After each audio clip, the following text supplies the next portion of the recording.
I haven't smoked anything. Okay. I haven't smoked anything. I've been sleeping in this car. This is me right now. I've been sleeping in this car. They just opened up these doors. I have not. I have. They were not. I was sleeping in this car by myself in this private vehicle. Car, okay? And Dr. J. Coke and Dr. B. Ellingson and they just grabbed me. He just grabbed me. He just grabbed me. He just grabbed me. He just grabbed me. He's trying to tase me right now, sir. I did not do anything. I did not do anything right now. He's trying to tase me right now. Please, I'm scared. I did not do anything. Sir, stop, sir. Stop, sir. Stop. Please stop. Please stop. Please stop. Please stop.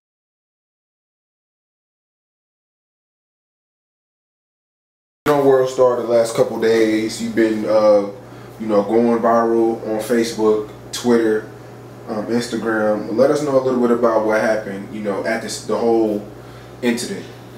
Okay, well, this what happened on Monday. Basically, went out to San Marcos early that morning. I was driving to Austin because, my girlfriend go to UT. We had a big party supposed to be going down that Friday. It was projected to be like 700 people there and stuff. So we checking out the venue just to see if we got enough space. And so at that time, passing out flyers.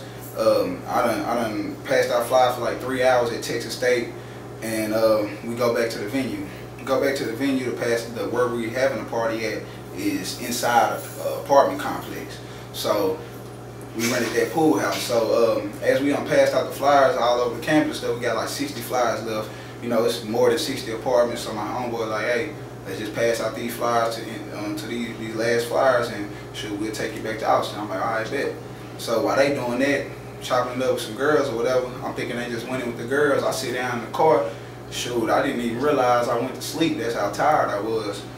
Probably was only asleep for about 15, no longer than 20 minutes. When shoot, I hear a knock on the door, on the window. I look up. I'm surrounded by 3 police officers, and they just open up the doors and start asking me questions, all type of questions like, what am I doing here? What's my name? All this stuff, and I completely complied with everything they asked. And I showed them. I told them I'm a promoter. I'm hosting this event Friday, and I showed them the flyers. It had the address of where we were at, and shoot, they couldn't find. They ran my name, everything checked out. It was good. I'm thinking I'm good. Shoot, when the incident started to escalate and I started to feel like my life was in danger was when it was a lady officer. She took her hand in her right pocket, and she was on the right side of the door. So I'm right here, she's right here. She put her hand in her right pocket. They huddled up, they talking. I'm thinking like, oh, this dude got a warrant. I'm like, do I got a warrant? I'm really thinking like, damn, they talking for a long time. So she go to the other side of the car, and something just told me to keep my eye on her. And I'm looking at her as I'm talking to the other officers, and shoot, she come around the back side of the car, and as she's turning, she put her hand from her right hand to her left hand behind her back, put it in her pocket, put her left hand in her pocket like this, go to the left door, the left back door, this side, and she reached down like behind some type of bullcorn paper that was in the panel of the door, and she like, oh, what's this? So instantly, when I'm like, okay, if they ran my name, I complied, told them everything, showed them the flyers, everything, checked that cool, and she does this and try to plant weed on me, that's when I need to record instantly. So I'm like, okay, the whole time, because somebody plant weed on you, then they'll do anything. So at the end of the day, I gotta cover myself. I gotta let people know that, this is wrong. So I started recording, and as I recorded it, it just heightened the situation. They got perturbed. You see Officer Cope pull his taser out. He's like, I'm gonna tase you just because I had the recorder out. I'm really, before I even started recording, I'm asking them, why are y'all doing this? Even to the officer who planted the weed, I'm asking her personally, like, why are you doing this? I didn't have any weed in here. And she looking at me like, she actually said this, like, well, it's just a gram charge. So I'm like, it's just a gram charge. It's no charge.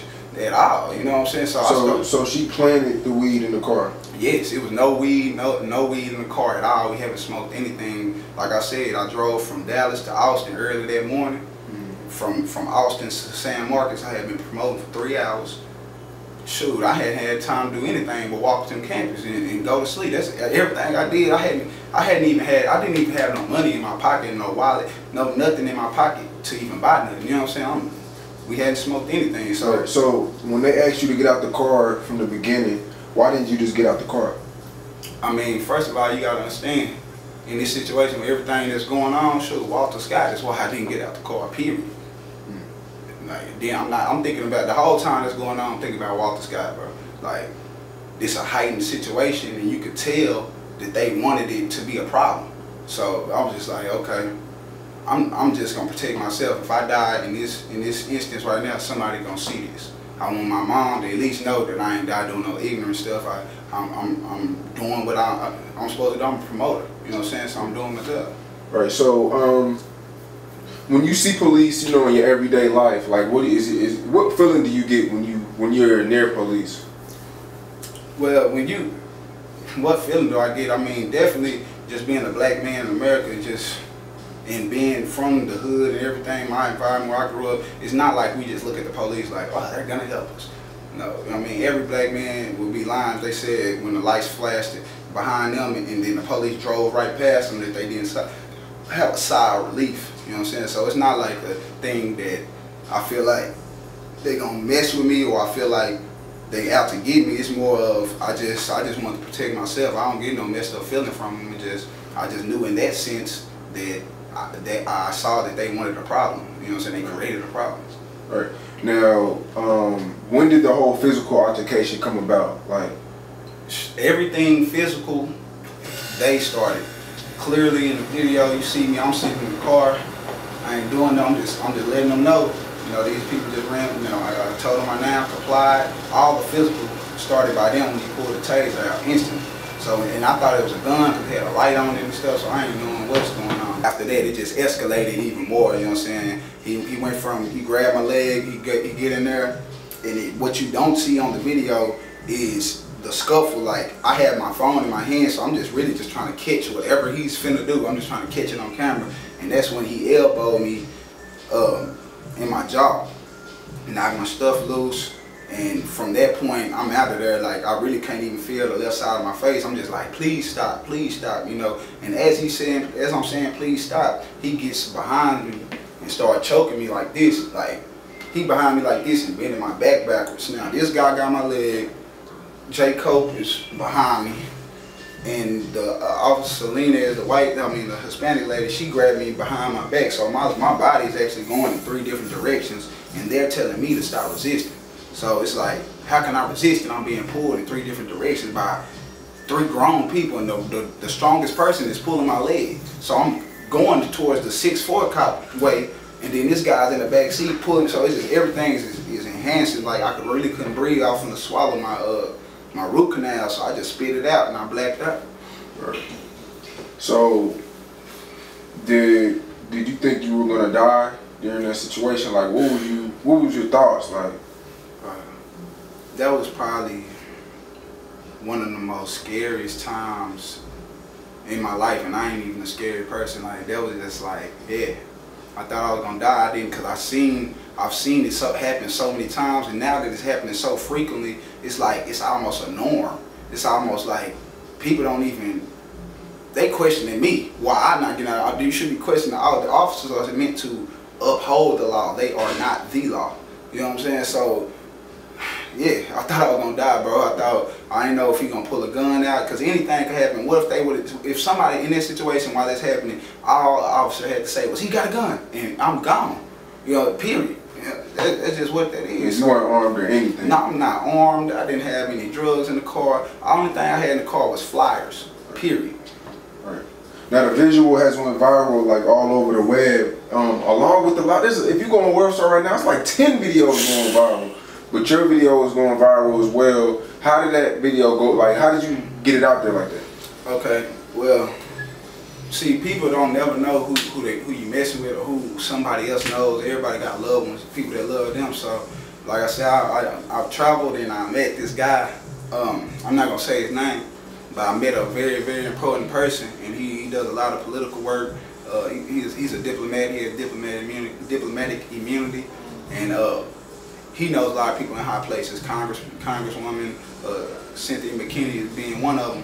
And so with that as a resource, I knew for a fact that I can call on my friend and he can call her, and we can get people aware of what just went down. So that was really how it went viral through Congresswoman Cynthia McKinney's page. She posted it, and within like 30 minutes it was like over 7,000 views. And overseas and stuff. Yeah, it was overseas. It went viral overseas first. Yeah. So what are charges were you charged with? They charged me with the possession of marijuana that they planted, and then they charged me with resisting arrest. And I know that for a fact that I can beat both of those. So I'm calm. I'm real. Like in this situation, it's kind of surreal, you know. But I'm definitely calm. I'm definitely in a good spot because I know for a fact that I didn't do anything, and the truth is not going to change. Like it's different. Like the truth don't change. Like this story is going to stay the same the whole way throughout this whole entire process because it's the truth. So what is something that we can do to change that? I mean, we did a march for Trayvon Martin. We've done plenty of things, man. There's so many things we can do, but where do we start at? You know, you've been through this situation. Like I've never been through this situation, so I can easily say, you know, we can do this or we do that. But you witnessed it. You've been through this situation.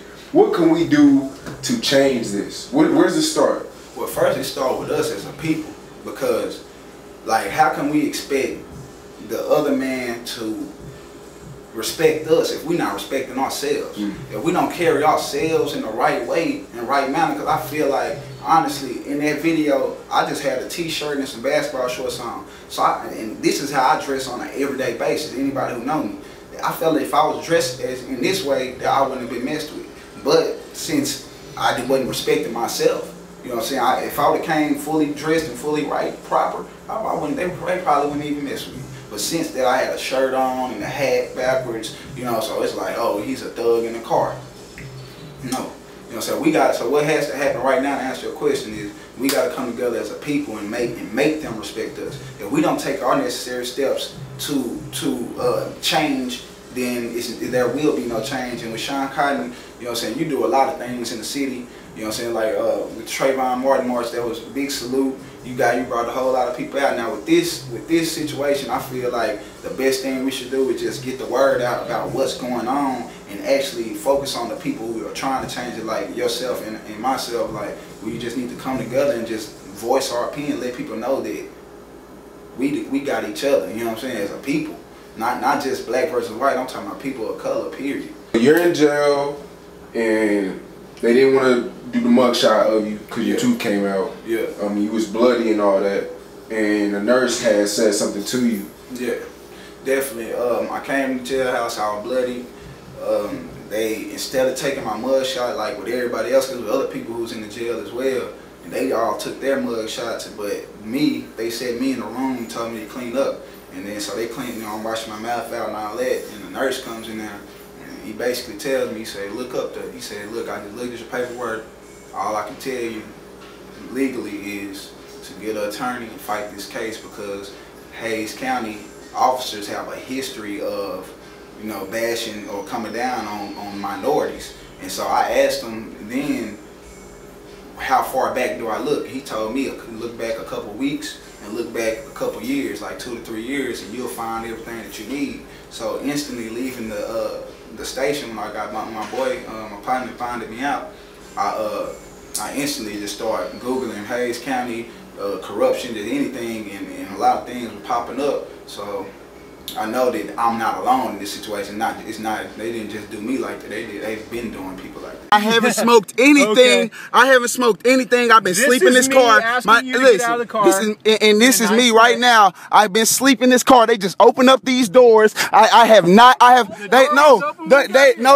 were not. I was sleeping in this car by myself in this private vehicle. Car, okay? And Dr. J. Coke and Dr. B. Ellingson and they just grabbed me. He just grabbed me. He just grabbed me. He just grabbed me. He just grabbed me.